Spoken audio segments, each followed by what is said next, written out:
Bismillahirrahmanirrahim. Alhamdulillahil karimi rahman, alamal Qur'an, khalaqal insan, alamahul bayan, asyhadu alla ilaha illallah, asyhadu anna Muhammad Rasulullah. Allahumma sholli ala sayyidina Muhammad wa ala sayyidina Muhammad. Assalamualaikum warahmatullahi wabarakatuh. Selamat datang di Zakat Podcast, di mana ini adalah ruang informasi, berbagi info seputar zakat. Perkenalkan, saya Ninta yang akan menemani kalian dalam podcast zakat ini. Pada hari ini kita kedatangan seorang narasumber, yaitu Ustadz Mahmud Budi Setiawan. Selamat datang Ustadz. Assalamualaikum warahmatullahi wabarakatuh.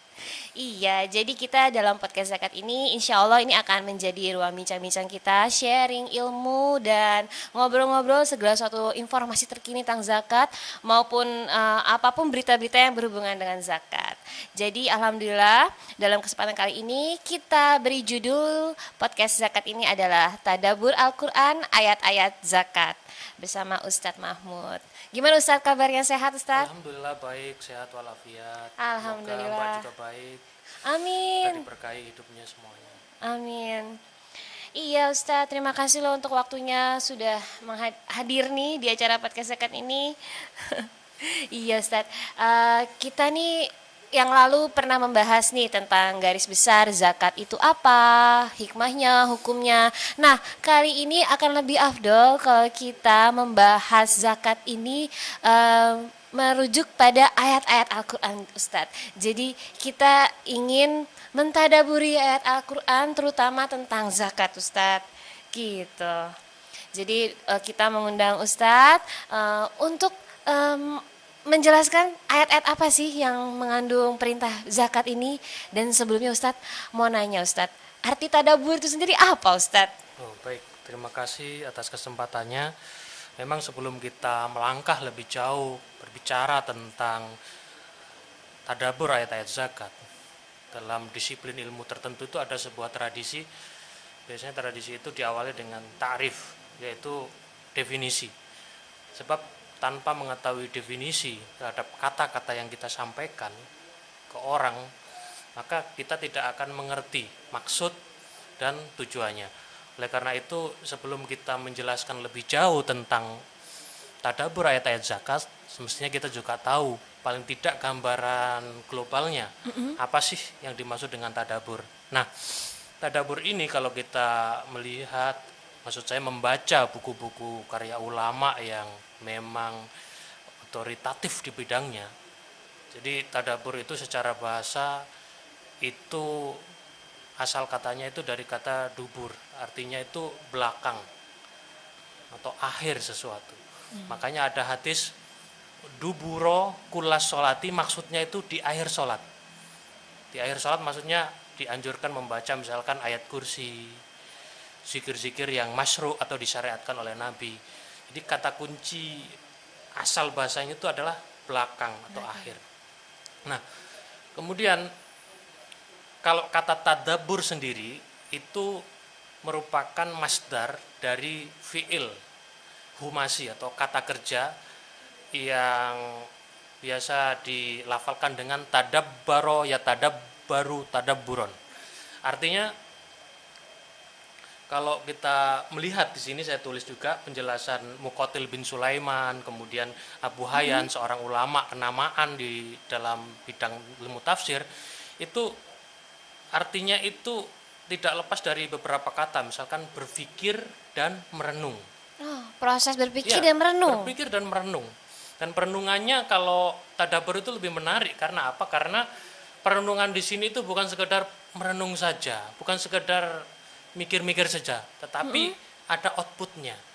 Apa sih yang akan kita hasilnya lakukan setelah gitu. itu? Iya, hasilnya apa gitu. Okay. Makanya tadabbur itu nanti erat kaitannya dengan output apa yang kita capai setelah membaca Al-Quran itu.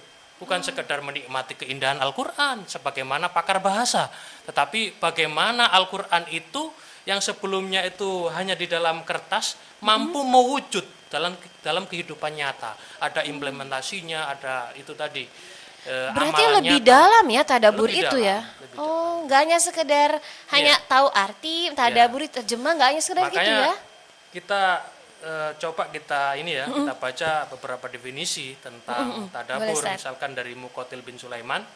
Tadabur menurut beliau itu artinya secara ini ya, istilah merenungi makna-maknanya, maksudnya kitab Allah Al-Qur'an, menajamkan pikiran kita dalam memahami ayat Al-Qur'an, kemudian juga memahami prinsip-prinsip, akibat-akibat dan konsekuensinya. Jadi sekali lagi bukan sekedar memikirkan, merenungkan, tetapi bagaimana ayat-ayat yang kita tadaburi itu mampu memberikan kesadaran di dalam relung hati kita, kemudian ada actionnya setelah itu. Inilah kalau kita membaca definisi tadabur. Tadabur. Kemudian saya tambahkan misalkan Abu Hayyan, seorang ulama juga, ahli bahasa, yang dimaksud dengan tadabur itu memikirkan ayat-ayat serta merenungkan hingga membuat pelakunya bisa melihat atau memperhatikan akibat sesuatu.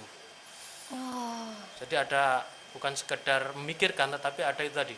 Ujungnya apa sih? Gitu loh. Apa sih yang akan dilakukan setelahnya? Itulah tadabur. Oke, jadi nggak hanya sekedar berpikir, udah itu selesai aja ya. Iya, Harus kalau- ada aksinya apa, nantinya Kalau apa. sekedar berpikir ya kayak para filosof Benar-benar yang tidak ada mengamalkan ujungnya. ayat Iya, itu ya. Iya. Lebih ke para mengamalkan ya. Seperti itu. Ada hal yang bisa kita tuju, bukan sekedar membaca saja. Jadi tadaburnya bisa dibilang sebagai proses belajar Al-Quran yang tertinggi dong ya. Itu bukan hanya proses belajar Al-Quran, tetapi di antara tujuan Al-Quran diturunkan itu apa? Ya. Baru supaya mereka mentadaburinya, Mentadaburi. merenunginya dengan mendalam, kemudian dengan hasil renungan itu mereka bisa mengamalkan ajaran Islam dalam kehidupan sehari-hari. Masya Allah Ustadz, rasanya baru kenal ya istilah tadabur ini ya. Selama ini kita kan jarang nih dengar kata Ya, mungkin tadabur, yang tadabur. Tahu tadabur alam. Paham, baca atau sekedarnya itu. Iya ya benar Ustadz. Terus Ustadz mengenai tadi arti kata tadabur nih. Nah sekarang dikaitkan dengan zakat nih Ustadz. Kan yang udah-udah tuh bercerita dikit ya. Ninta nih browsing nih ternyata dan tadi juga dapat wawasan dan sebelum-sebelumnya juga pernah tahu bahwa zakat ini Ustadz ternyata perintahnya ini dalam ayat-ayat Al-Quran ini disejajarkan dengan sholat. Ada sekitar 27 ayat Ustadz yang menerangkan bahwa perintah zakat dan sholat ini sama gitu Ustadz. Jadi kita nih kok rasanya agak lalai ya soal zakat ya, kayak agak sedikit menyepelekan betapa pentingnya wajibnya zakat itu Ustaz. Itu karena dari proses petadaburan salah nih kita nih berarti nih. Mungkin saya kali ya.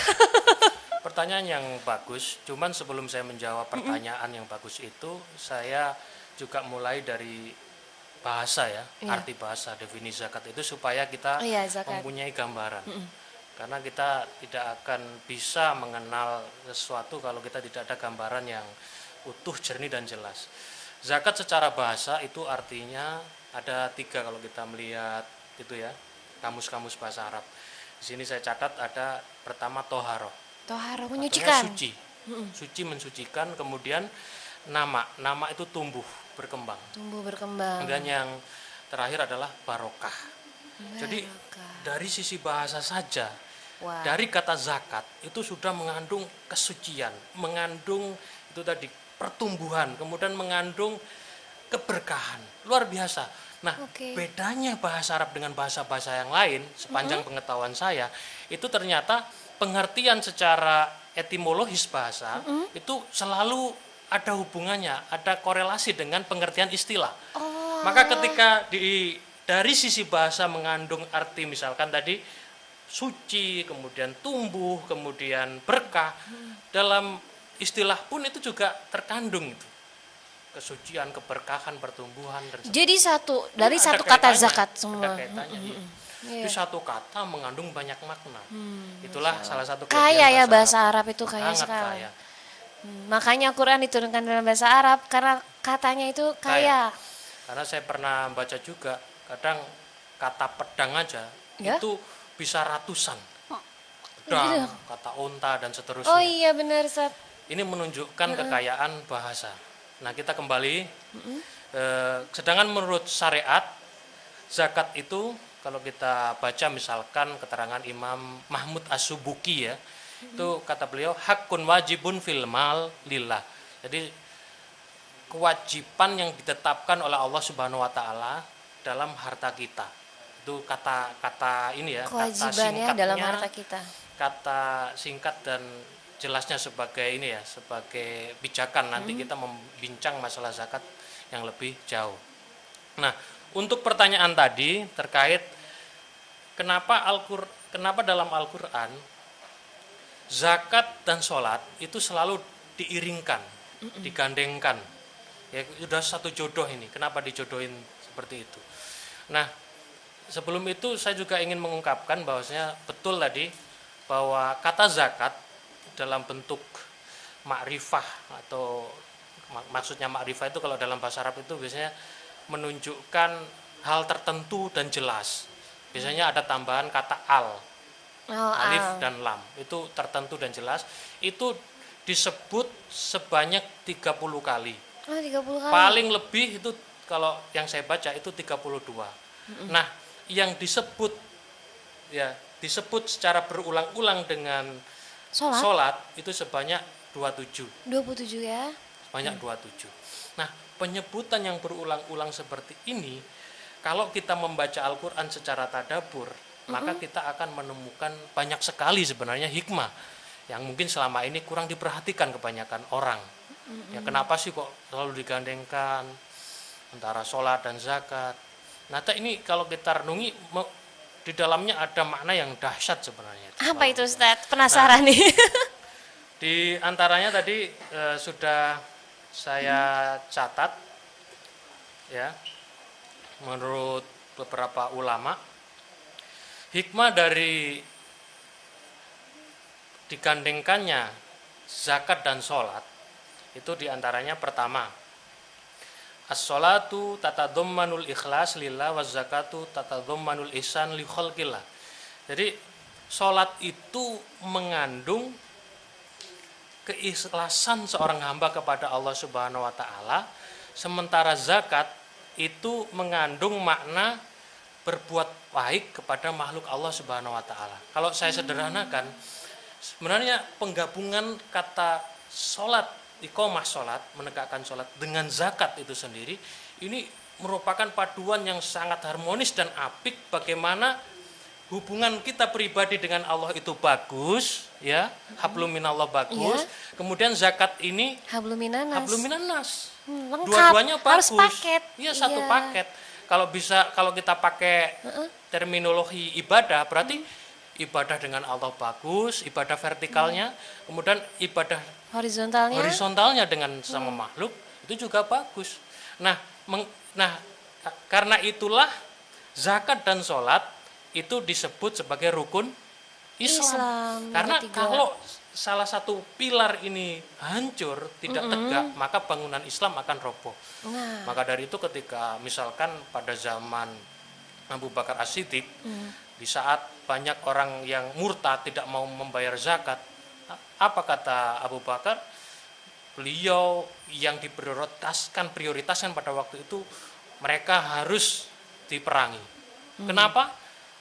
Karena ketika salah satu rukun Islam ini hancur, maka Islam juga bisa hancur. Iya. Karena itulah, dan saya bisa mengembangkan bahwasanya kalau misalkan kita itu benar-benar menegakkan sholat, benar-benar menunaikan zakat secara secara maksimal, secara sesuai dengan apa yang diperintahkan Allah dan Rasulnya, bukan saja pada level individu keluarga, tetapi pada skala peradaban pun kita akan mengalami kegemilangan, kemajuan dan perkembangan yang luar biasa sebagaimana masa-masa keemasan Islam. Izinin minta ngasih ini Ustaz, istilah imunitas ekonomi. Iya, imunitas ekonomi. Iya benar. Ya. Kesejahteraan umat tuh tercapai ya kalau zakatnya jalan. Padahal itu baru tataran wajib. Nanti ada idiom-idiom lain, terminologi lain yang sebenarnya juga berkait dengannya tapi tidak wajib, seperti infak, sedekah dan seterusnya. Dari zakat saja kalau dimaksimalkan sebagaimana pada zaman Umar bin Abdul Aziz misalnya, itu efeknya sangat dahsyat. apalagi belum infak, belum sedekah, belum wakaf ya, sebagai denyut nadi ya ekonomi umat di masa keemasan Islam seperti itu. Ini sangat luar biasa zakat ini. Nah, dalam pandang Ustadz nih, seberapa penting sih kita nih masyarakat Muslim Indonesia dulu deh untuk mempelajari ayat-ayat tentang zakat ini saat ini tuh seberapa penting kita nih untuk sosialisasi tadabbur ayat-ayat zakat, Ustadz? Menurut saya sangat-sangat penting ya. Kalau seberapanya mungkin bisa relatif, tapi paling tidak secara global masing-masing dari kita sudah pada taraf ya fardu kifayah lah minimal. Iya. Minimal ya. Artinya kalau Ada sampai terwakili lah. iya, ada yang tidak mau mempelajarinya maka ini sudah bisa dikatakan berdosa. Karena apa? Karena masing-masing dari kita kan diwajibkan zakat. Iya. Bahkan bayi yang di dalam itu masih dalam perut, kita sudah umurnya sudah dimasukkan roh di dalamnya, itu kan sudah wajib zakat fitrah. Ya kan? Iya. Seperti itu.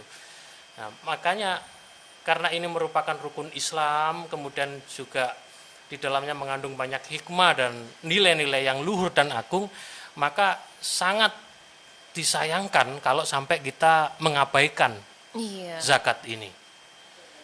Jadi kalau ditanya seberapa penting, sangat penting. Kapan harus belajar? Segera. Segera karena kita nggak tahu sampai kapan kita diberi kalau kesempatan ya untuk mempelajari zakat.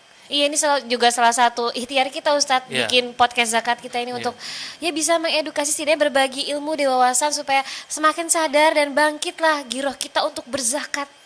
Benar, Ustadz. Terus kalau boleh ini Ustadz kembali lagi ke tadabbur ayat zakat, Ustadz, kita baiknya mulai mentadaburi ayat mana dulu nih, Ustadz nih? Baik, sudah saya siapkan. Sebenarnya ada sekitar 30 ya. Iya, atau 30 ya. Wow, Cuman panjang. Kita bakal bikin bisa seri nih. membahasnya secara global terlebih dahulu supaya apa? Supaya ada gambaran global di dalam pikiran kita. Karena kalau tidak ada gambaran, kita kadang susah untuk masuk lebih jauh. Biasanya karena dengan ada gambaran global itu minimal kita kenal lah. Nyatanya kan tak kenal maka tak cinta dan seterusnya. Demikian juga dalam hal tadabbur ayat-ayat zakat. Tapi sebelum itu kita tanamkan dulu ya. Ketika kita mentadaburi Al-Qur'an ya ayat-ayat zakat misalnya, berarti nanti di sini kita bukan sekedar menikmati ilmunya loh ya. Action tapi langsung. actionnya ada. Action. Iya, Seperti itu. siap-siap action ya. Pertama yang kita tadaburi adalah surat Al-Baqarah ayat 43. Al-Baqarah 43. Iya. Di sini menarik ya. Kalau kita perhatikan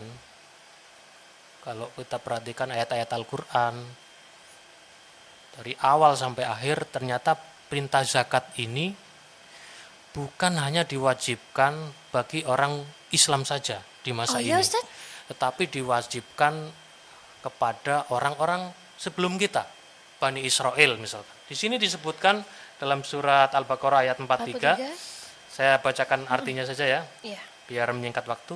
Hai Bani Israel, ingatlah akan nikmatku yang telah aku anugerahkan kepadamu dan penuhilah janjimu. Ini ayat 40 ya.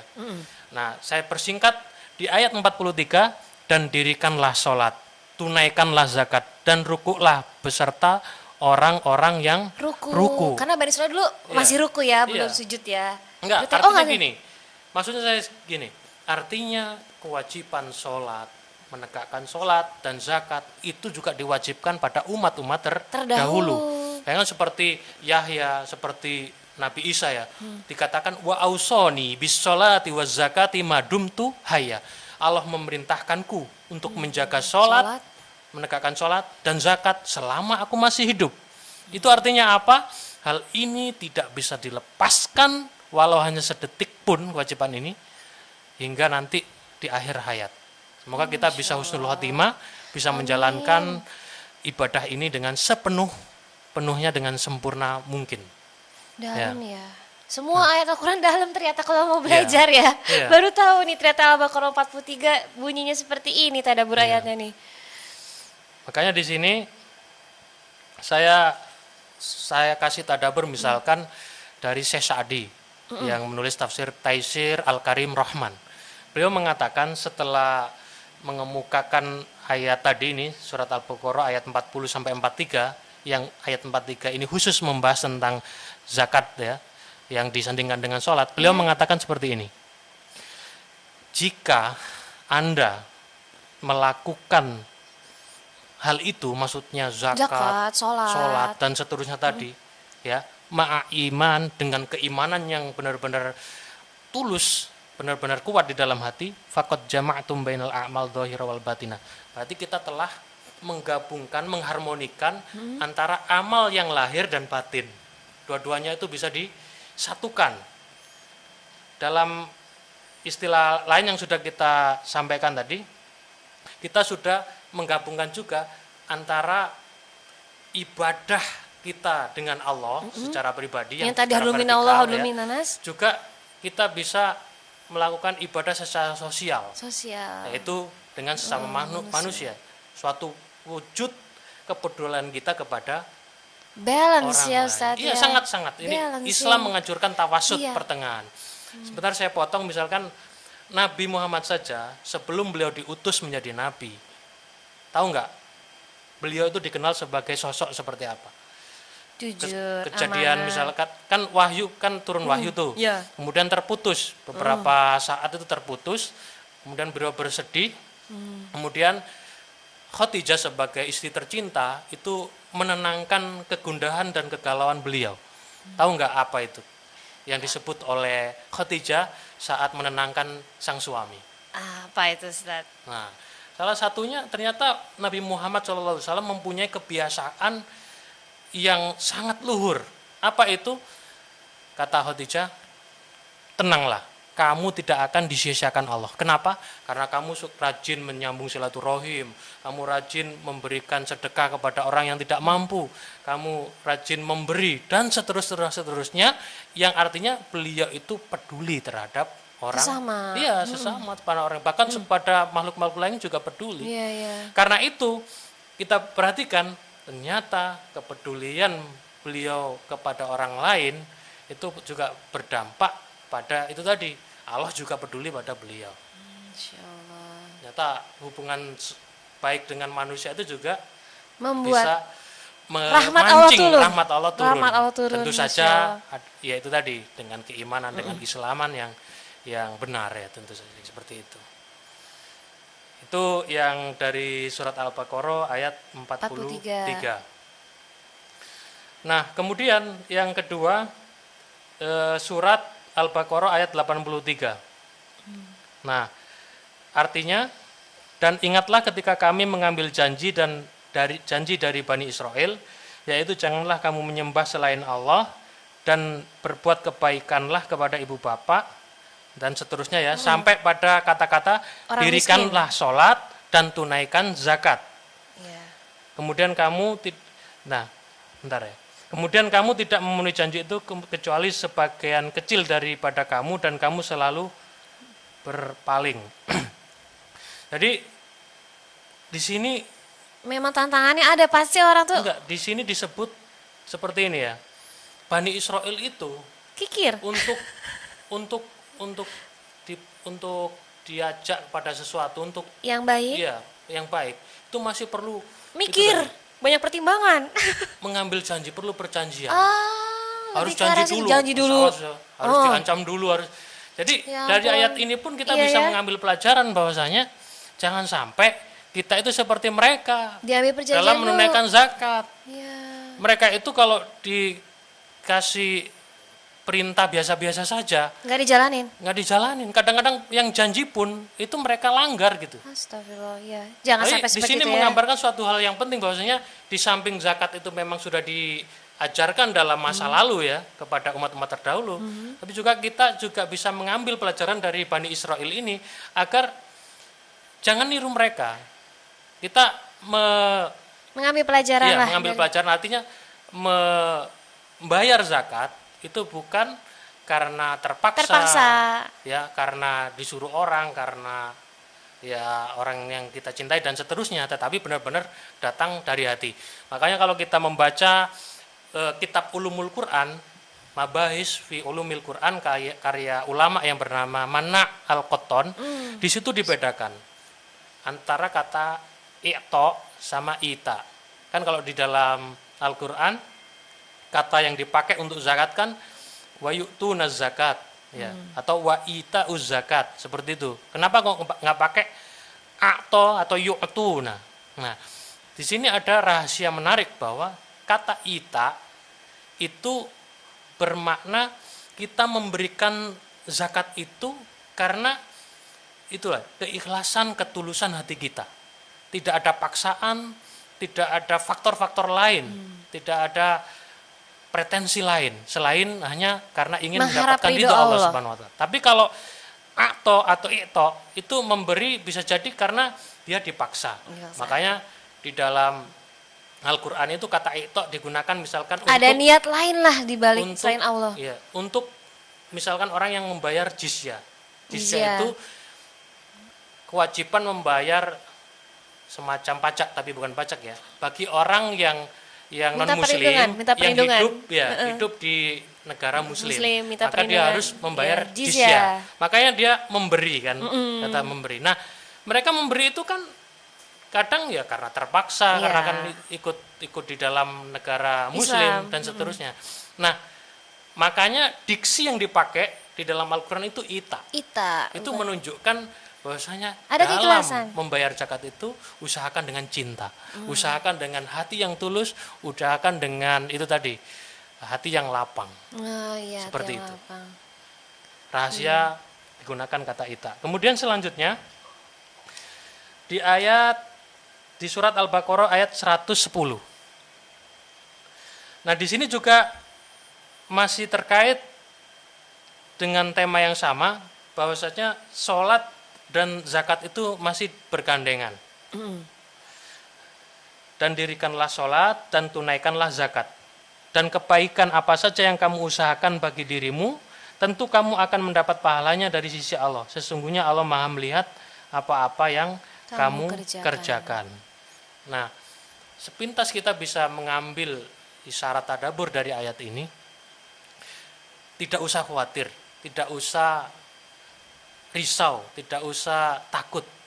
Kalau kita ini benar-benar menjalankan zakat dengan sebenar-benarnya, pasti Allah akan menjamin pahalanya. Pasti Allah akan istilahnya menolongmu ketika ada kesulitan. Iya. Makanya bagi para muzaki nggak usah khawatir. Nggak ada cerita ya, Iya. karena berzakat makin bangkrut. Enggak. Nggak ada sih. Makanya dalam suatu hadis, ini saya tulis juga Ya. di riwayat Muslim ya, dikatakan mana kosot sodakotun min malin. Artinya apa, Ustaz? Jadi sedekah itu tidak akan mengurangi harta kita pada hakikatnya. Karena kalau kita lihat pengertian zakat tadi, zakat itu malah membuat itu tadi suci, Bertumbuh, membuat berkembang, kemudian juga berkah. berkah. Perkembangan kadang-kadang juga bisa secara fisik bertambah banyak, kadang juga bisa keberkahan. Keberkahan. Dapat sedikit tapi kok cukup ya, itu termasuk Ciri-ciri harta yang berkah ya? Ya, seperti itu. Iya. Jadi nggak usah khawatir kalau kita berzakat, yakinlah bahwa Allah akan menjaga dan menolong kita dan tidak akan membiarkan kita hidup kiri atau misalnya dicampakkan oleh orang lain. Tenanglah, Allah pasti akan menolong kita. Itu dari ayat yang ketiga ya. Iya. Kita ambil secara global, nanti baru kita mudah-mudahan ada waktu Iya. tersendiri untuk mentadaburnya secara khusus. Kemudian yang keempat, surat Al-Baqarah ayat 177. Di sini disebutkan bahwasanya menunaikan zakat itu termasuk albir. Albir itu kebaktian, kebajikan. Makanya laisal birra an tuwallu wujuhakum qibalal masyriqi wal maghrib ya. Nah, di ayat 177 ini Allah mengungkapkan nilai-nilai penting bahwasanya kebaktian, kebajikan itu bukan sekedar kalian itu menghadapkan wajah kalian ke barat atau ke kiblat saat sholat. Maksudnya kalau Indonesia kan Iya ke kan, barat ke agak ke utara ya. Maksudnya kiblat. Kiblat. Tetapi kebaikan itu di sini disebutkan diantaranya adalah wa aqomas sholah wa ataz zakah, yaitu menegakkan atau mendirikan sholat secara sempurna dan menunaikan Zakat. zakat. Nah, di dalam tafsir Jalalain dikatakan maksudnya itu melakukan sholat wajib secara sempurna, ya, rukun syarat rukunnya, dan juga menjalankan itu menunaikan zakat itu dengan sukarela. Sukarela ya. Tidak ada paksaan, tidak ada itu ya tekanan, Itu tetapi bagian memang dari albir. benar-benar. Iya, enggak, kalau albir itu kebajikan, Kebajikannya, kebaktian. kebaktian. Salah satu bentuk kebaktian itu adalah mendirikan sholat dan itai zakat. Maka kalau ada orang yang berbuat baik tetapi kok katanya soleh tetapi kok dia itu pelit, Iya. nggak mau berzakat, cuma sholatnya saja yang bagus, maka perlu dipertanyakan. Iya. Dia tidak bisa dikategorikan sebagai orang yang berbakti atau berbuat baik. Karena di dalam kaidah fikhiyah itu ada ungkapan al khairul muta'addi khairun minal qasir. Jadi kebaikan yang istilahnya dampaknya itu bisa dirasakan oleh publik, Iya. itu lebih baik daripada kebaikan yang hanya dinikmati oleh diri sendiri. Ya, seperti itu. Makanya dalam istilah-istilah Al-Qur'an, kita itu kan tidak hanya menjadi orang yang soleh, tetapi bagaimana kita bisa Bermanfaat. muslih, Iya muslim mampu mentransfer kesalehan kita kepada orang lain, mampu memberikan manfaat seluas-luasnya. Karena apa? Khairun nas anfa'uhum linnas. Sebaik-baik manusia adalah mereka yang paling baik manfaatnya kepada manusia yang lain, seperti itu. Masya Allah, Ini luar sangat biasa berkaitan ya. dengan zakat kepedulian sosial itu. Itu tadi di ayat yang keempat ya. Iya, Surat Al-Baqarah Al-Baqarah 177. Dilanjut nggak? Boleh, boleh. Satu lagi nih kalau Ya, gitu. Karena baik. waktu kita terbatas nih Ya. dalam pakai zakat ini. Satu lagi ayat. Baik. Yang selanjutnya, bentar ya.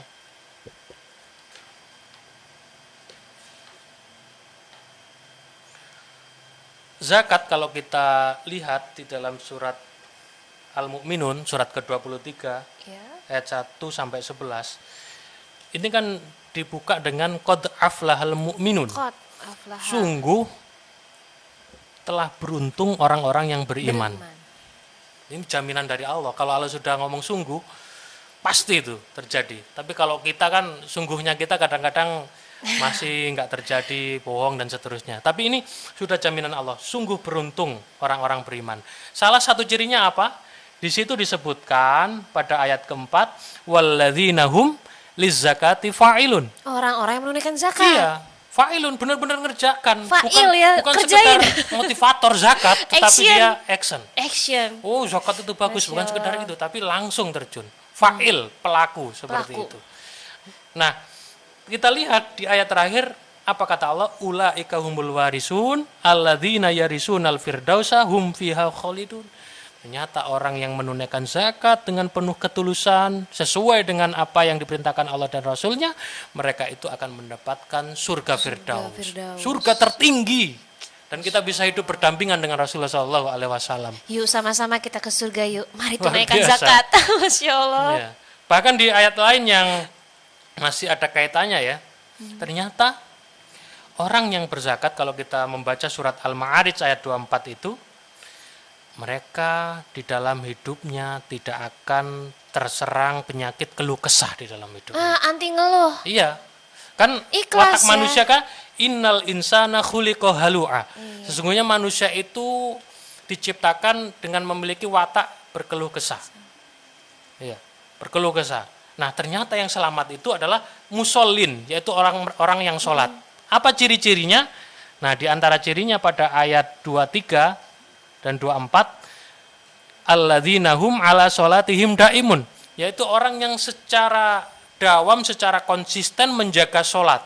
Menjaga Baik sholatnya. syarat dan rukunnya, bahkan sampai pada tingkatan bisa mencegah perbuatan keji dan mungkar sholatnya, tetapi juga waladina fi amwalihim hakum maklum, di dalam hartanya dia itu sadar bahwasanya di situ ada Hak orang lain. orang-orang tertentu bagi orang yang butuh. Siapa? Lisaili wal mahrum, contohnya seperti orang-orang yang miskin, minta karena nggak minta. punya, atau orang yang nggak punya tapi nggak berani minta. Iya. Dan perlu diketahui ternyata ayat ini adalah ayat Makkiyah. Artinya yang diturunkan di Mekah. Artinya sebelum kewajiban zakat pada waktu di Madinah tahun kedua itu pun ternyata nilai-nilai luhur tentang zakat itu sudah ditanamkan di Madinah. Ini menunjukkan, iya, ditanamkan di Makkah maksudnya. Ini menunjukkan bahwasanya zakat itu memang salah satu urat nadi dari itu tadi, kehidupan kita sebagai muslim. Kalau kita mengabaikannya, maka kita akan timpang kehidupan kita. Benar, ini Iya. urgensi Maka dari zakat, itu, ini kesadaran kalau zakat kita luar mau biasa menjadi nih. orang yang beruntung, mendapatkan surga Firdaus, kemudian kita tidak keluh kesah dalam hidup, berzakatlah. Iya, berzakat. Yakinlah Allah pasti. Jadi zakat ini mengurangi rasa takut. Namanya manusia, Ustaz, kan ada khauf Ada, minju gitu, iya. rasa takut. Bahkan takut di ayat lain, takut kurang, takut. Bahkan di ayat lain sudah saya catat, ternyata di ayat lain itu ada ungkapan bahwasanya orang yang berzakat itu termasuk bagian orang yang fala khaufun alaihim walahum yahzanun, katanya tidak akan takut, ya, kekurangan. tidak akan khawatir, juga tidak akan bersedih. Karena apa? Karena backingnya, ya, acuannya, tulisan tautan hatinya hanya Allah Subhanahu wa taala. Dan sebagai muzaki juga ada kepuasan tersendiri ya ketika zakat itu ternyata ada manfaatnya terhadap penerima. Iya, itu sesuai nanti di surat At-Taubah kalau kita ada kesempatan itu. Iya, boleh, Kan boleh. zakat itu kan karena ungkapannya gini, a'udzubillahi minasyaitonirrajim, khudh min ambalihim sedekah. Ya, ambillah sedekah, maksudnya zakat dari mereka itu. Apa fungsinya? Tutahhiruhum wa tuzakkihim biha. Ya. Artinya untuk mensucikan dari apa? Dari dosa-dosa, Siapa tahu dan akhlak-akhlak yang keji, ya. Kemudian waktu zakihim bisa membuatnya itu berkah, bisa membuatnya itu berkembang baik secara fisik ataupun ternyata perkembangan itu bisa dalam bentuk dia itu kok semakin nyaman ya melakukan kebaikan-kebaikan dalam agama. Bisa sejauh itu ternyata. Luar mengikis biasa rasa zakat itu. pelit. Iya, gigis rasa pelit dan seterusnya. Sebab kalau kita itu sudah selesai dengan zakat ini, kita lakukan dengan sukarela, dengan penuh kecintaan, maka ketika kita melakukan varian-varian lain seperti sedekah, infak, wakaf, itu akan mudah. Ini menjadi pintunya. Tuh kata kuncinya, menumbuhkan kecintaan dalam berzakat. Masya Allah Ustadz, benar ya. Kita harus benar-benar menumbuhkanlah kesadaran sukarela, cinta untuk berzakat tanpa paksaan. Iya. Dari kata ita aja kalau orang ngerti bahasa berarti dari cinta itu. Karena kita tidak akan mendapatkan cinta Allah kalau kita tidak melakukan benar-benar tulus dan dengan didasari cinta. Jadi seperti itu. Iya Ustadz, nih karena waktu kita terbatas, insya Allah nanti kita ketemu lagi Ustadz ya di podcast zakat berikutnya. Kita bahas lagi sisa-sisa dari, bukan sisa sih sebenarnya, ayat-ayat yang belum, gak ada yang sisa dalam Al-Quran. Masih banyak banget ayat-ayat Al-Quran yang perlu kita tadaburi tentang zakat, supaya kita lebih beriman dan lebih menjalankan rukun Islam secara utuh ya. Jadi gak hanya sekedar sholat, puasa, sebentar lagi juga Ramadan. Jadi zakat ini benar-benar berperan banget untuk kesejahteraan umat. Makasih banyak Ustadz atas pencerahannya. Insya Allah nih sebelum kita tutup nih Ustadz, dari pembukaan kita tentang tadabbur ayat tentang zakat ini Ustadz, apa Ustadz kesimpulan dari yang pertama ini Ustadz secara garis besar? Secara umum, jadi ketika kita nanti mentadaburi ayat-ayat zakat, tanamkan pada benak dan jiwa kita bahwa kita dalam merenungi ayat-ayat Al-Quran itu nanti yang lebih penting dari perenungan itu adalah apa action kita setelah itu. Jangan sampai kita itu menjadi orang yang maghdub alaihim, tahu sesuatu tetapi tidak mengamalkan, tidak mengamalkannya seperti orang Yahudi maghdub alaihim. Atau sebaliknya waladhdallin, tidak tahu tapi amalnya banyak, akhirnya mengamalkan sesuatu tanpa dasar ilmu. Iya, tersesat. Iya, makanya kalau kita nanti kalau dikasih kesempatan untuk mentadaburi ayat-ayat zakat, ya yang lebih penting dari semua itu bagaimana kita bisa menjadi minimal untuk diri kita menjadi muzaki. Syukur-syukur kita bisa menjadi istilahnya apa ya, penggerak sehingga memunculkan para muzaki-muzaki baru, sehingga muncullah nanti terciptalah kesejahteraan sosial. Bahkan kalau bisa itu nanti ada masa menarik, misalkan mengalami kelangkaan mustahik misalnya. Oh, amin. Itu Seperti berarti pada zaman Umar bin Abdul Umar bin Aziz. Abdul Aziz, ya. Sampai bingung cari Iya, mustahik bingung. di mana ya? Di Bingung mana nyari nih mau orang. zakat, siapa yang mau nerima? Iya. Kapan Indonesia kayak gitu? Makanya ayo sadar berzakat. Mudah-mudahan dengan edukasi zakat ini kita bisa menciptakan muzaki-muzaki lebih banyak lagi. Oke Ustadz, segitu dari saya. Mudah-mudahan ini kita bisa mengamalkannya ya.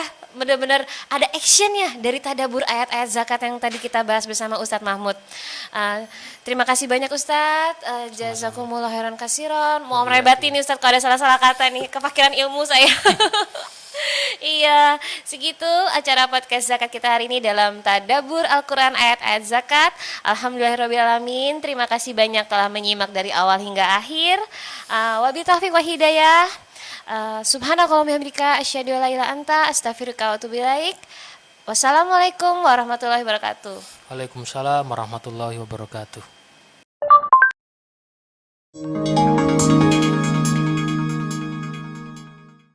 Nas akal, bersih harta, bersih jiwa.